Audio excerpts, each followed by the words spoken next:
Starting off in the number 5 spot of the best mouse pads for FPS games is the Glorious Fire, coming in at a price tag of $24.99. As well, there will be Amazon links below for the US, UK, Canada for all 5 of these mouse pads. But the Glorious Fire, firstly, it comes packaged completely flat. So no rolled up packaging here, which is really nice because then, well, you don't have to unroll your mouse pad and it's perfectly flat from the factory. Now, this mouse pad is actually a little bit controversial because some people love it and some people hate it. I kind of am right there in the middle, but I think for some people this could be really good. So firstly, this is a very fast, speedy mouse pad. It's definitely the fastest pad on the list. So if you are a sniper or kind of that play style, this is probably not the best for you. It has a very uniform X and Y axis, and it has no noticeable bumps or inconsistencies on the surface, as do none of the mouse pads on this list because, well, we don't like that. This is great for fast-paced gameplay style where you're gonna be constantly whipping the mouse. Think like high-level Warzone players. That's probably what this is more centered towards. If you typically are playing more SMG-style FPS games or SMG classes, things where you're really close up, constantly whipping around, this could be really good for that. It totally depends on your personal preference. Now, for the control of the mouse pad, for me, I found it hard to be precise and have control because it felt a little bit too slippery and it lacked that stopping power that you get with, well, some of the other mouse pads on this list. Now again, my playstyle may not be your playstyle, so that's not to say one is right or wrong, but if you do want a very slippery, faster pad, this is definitely a faster mouse pad. Now, as for the size, there's only one size, which is 17 inches by 15 inches, and it is 4 millimeters thick. Now for me, the size was totally enough. I play around 600 to 800 DPI, but if you are someone who's playing really low at like 400 DPI or a little bit lower, you may run out of space, although this is still fairly large, but I think most people should be covered, the majority. Now, as for the build, what this is actually made of, this is a hybrid laminated cloth. There's 3 millimeters of foam core and then an anti-slip rubber bottom, which is nice. I had no problems with that. And one of the things that I really like about this is that it has edge stitching. So it's stitched around the edges. And this is actually the only other mouse pad besides the number 1 spot that has that stitching around the edges. This helps with maintaining the edge of your mouse pad even after multiple washes. It looks and feels very high quality. But with that, let's move on to the number 4 spot, which is the SteelSeries Quick Heavy, coming in at a price tag of $24.99. Actually a really good price for the performance here, but this does come packaged rolled up. That's pretty traditional here, so you are gonna have to unroll it. It didn't take too much effort, but obviously you still have to take the time if you want really good accuracy. Okay, so let's talk about it. How was it during gameplay? Well, it has more of a texture to it, but I wouldn't consider it to be rough. This is a slower pad overall for sure, which is not necessarily a bad thing. It just is a thing. It really depends on your play style. However, even though I really liked the slowness of this pad, which gave me a lot of control, the one thing that it lacked was stopping power. It's almost interesting how little stopping power this had, which if you play faster whips to stop, I did notice myself occasionally overshooting the target and having to come back on target. And because I'm constantly flipping between mouse pads during this testing process, I could identify that it was 100% because there was not enough stopping power there. That being said, playing more of a sniper or aim-focused game, well, the lower stopping power became less noticeable. When doing things like sniping, stuff like that, not a whip to stop, but more of just those really controlled movements, really good here. Now, as for control, like I said, tons of control here. This is a slower pad, so that kind of goes hand in hand, but it's really easy to do those very precise movements. Now, without you actually feeling it, what I can say to make you understand how this feels is you have a lot of connection between the mouse and the mouse pad here. Now, as for the size, this is 17.72 inches in length by 15.75 inches, and it is 6 millimeters thick.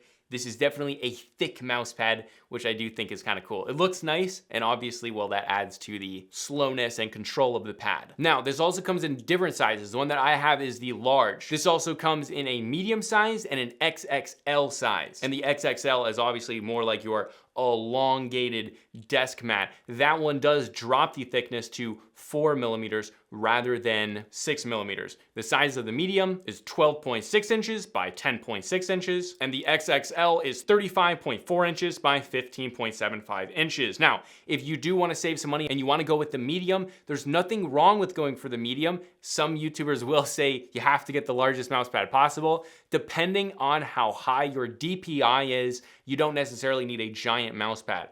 I play between 600 and 800, leaning more towards 800 DPI. So I don't need the largest mouse pad in the world, but if you are around 400 DPI, you are probably gonna wanna go for the large. All right, now as for the build, the surface is a microweave cloth with a white SteelSeries logo in the bottom left, then a super thick rubber base like I was talking about with the SteelSeries logos on the bottom as well. This is a heavy pad for sure, and definitely has no issues with it possibly moving on the desk. That's never gonna happen. But here we do have no stitch edges, even though it doesn't look like it's going to fray, no stitch edges here. Now moving on to the number 3 spot, this is the Razer Gigantus V2, coming in at a price tag of $19.65, although that is for the medium size, which I did get, as again, I played around 800 DPI, so it will be slightly higher for your larger sizes. So it's really in line with the SteelSeries. Now this does come packaged rolled up, but a very nice thing is this unrolled with like no curve on the edges, like right away.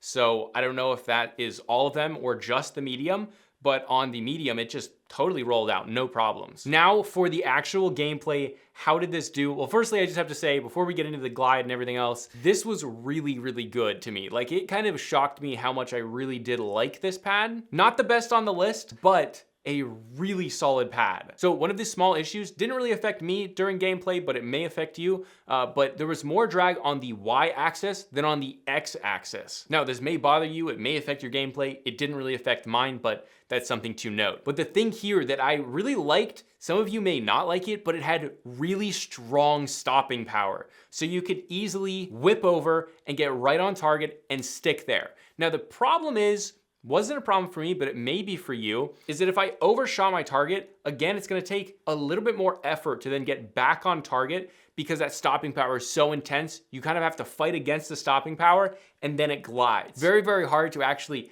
explain how it feels, but it feels really good, especially for very fast-paced gaming, SMG style, all of that. It just felt like my mouse locked in place. Very, very good. It's really easy to place on target with those faster whips. That's really the main point here. Now, as for control, it was really good here. It was easy to correct small movements with precision without the mouse pad feeling sticky. Overall, like I said, this is really good for fast pace, very accurate, and it's a little bit faster than the SteelSeries. Now, as for sizes, I had the medium, which comes in at a size of 14.2 inches by 10.6 inches and has a 3 millimeter thickness. It is also available in large, XXL, and 3XL, which goes all the way up to 47.2 inches by 21.65 inches, which is very large. So if you want a huge like desk pad, that is definitely your thing. Now, as for the build, this was a textured microweave cloth surface, high density rubber foam base with a dedicated anti-slip bottom in green with a hexagon pattern, which I will say is a very like premium rubber base. Feels really good to touch, and then it feels even better on your desk. It's not moving at all. It looks nicer, so I would assume that that build would probably last longer through washes and things like that. No stitch edge, but there is a little Razer logo that's kind of like a fabric sewn on piece. It's kind of cool. But with that, let's move on to the number 2 spot, and this is the BenQ Zowie GSR SE Rogue, coming in at a price tag of $34.99. I think this really packages everything together that I really want in a mouse pad for a really good price. And then that number 1 spot is like ultra premium for the ballers out there. Okay, so this one comes packaged rolled up, so you do have to unroll it. Not too big of a deal to get this laying flat, but again, you do have to take your time to do that. But during gameplay, how was it? Well, firstly, this is a really smooth glide that is medium fast while still maintaining a lot of stopping power. Now, not a crazy amount of stopping power like we saw with the Razer, but the Razer was definitely like, you would have to like a lot of stopping power in your mouse to get that mouse pad. This one is something where you could give the BenQ Zowie GSR SE to like anyone and they would absolutely love this mouse pad. It just really doesn't matter. This is an all-around mouse pad that really just does everything well. So it's medium fast. It has really good stopping power. That was great for sniping, fast-paced gameplay with SMGs, pretty much all of it.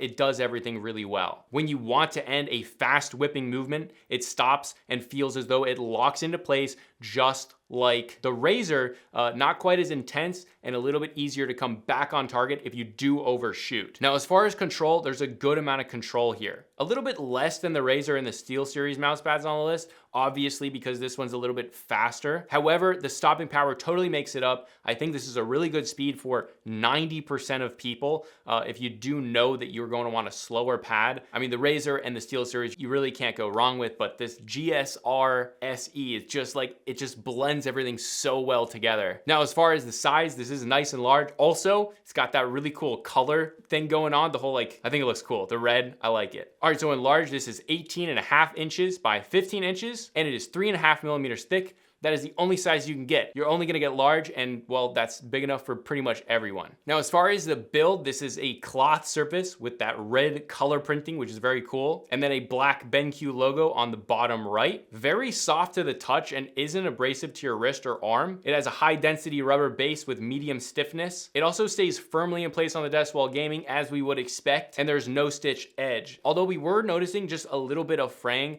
and we haven't used this a crazy amount of time. We're not talking like a year plus, but we are noticing a little bit of fraying, which is not too big of a deal. It probably will hold up, but something to note. Overall, I will say before moving on to the number 1 spot that this felt really good. It was a very smooth surface to glide the mouse around on. You mix that with the great stopping power while not being slow and a good amount of control.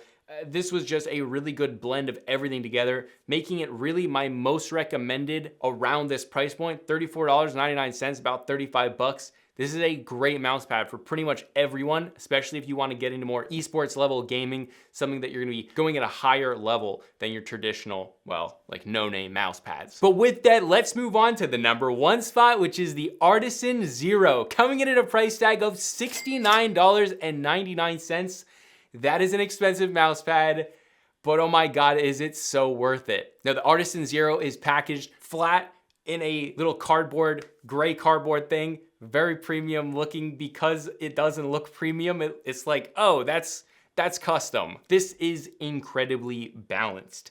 That's like the thing that you will understand when using this. If you do get it, it's so balanced. It's great for precision and fast-paced play styles. Now, how was it during gameplay? Well, it has a very smooth glide and a texture that is like very like uniform. That's the best way I could describe it. Really, really nice to slide a mouse around on.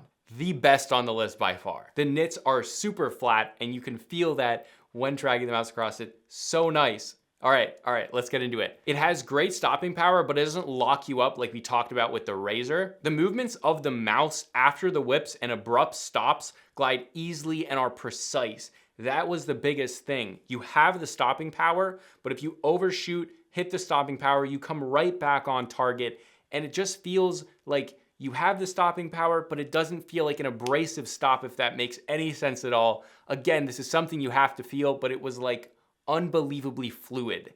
Really cool. Now, as for control, the pressure of the hand on the mouse is a big factor with this mouse pad, which obviously with any mouse pad it's going to be that way, but with this one, it was way more so. So if you put no pressure on the pad, it feels incredibly like an air hockey table.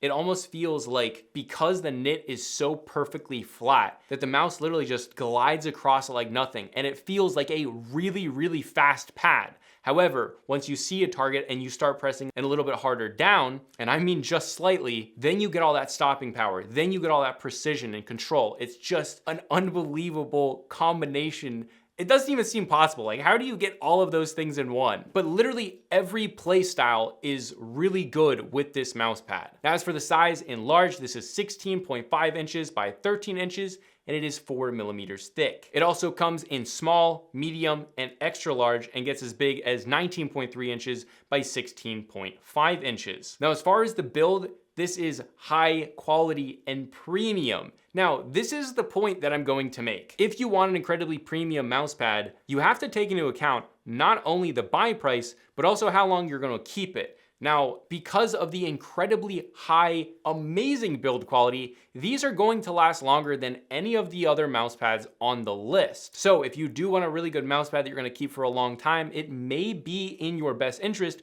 to take into account the longevity of your mouse pad, not just the purchase price, which is a big reason why if I only had to pick one of these, it would definitely be this mouse pad, because you can probably keep it for a really long time. Okay, so let's get into it. This is a knitted polyester cloth with an Artisan logo in the bottom right. Definitely the softest and plushiest foam layer out of the 5 when you press down on it. It's very comfortable to use, especially when resting your wrist on it or if it's just dragging against it. I also experienced 0 problems with any of the anti-slip coating. It almost like suctioned itself to the desk. It was almost kind of like it was a sticky pad. It's pretty unbelievable. Also, the edge stitching is incredibly high quality. And the interesting thing is when you lift this pad up, it's really weird to try to explain this, but it doesn't feel the same. Like, it feels special. It's kind of like light and airy and it feels different. Just a really unbelievable mouse pad. But again, if you want to check out any of the 5 mouse pads in this video, there's Amazon links below for the US, UK, Canada, and international links. But the Artisan Zero is now my everyday mouse pad. That is what I'm going to use to game. It's one of those things where it's like, if you want the best, go for the best, but if you don't, never use it because you won't be able to go back. But yeah, this is a consumer tech review, and I'll see you guys in the next video.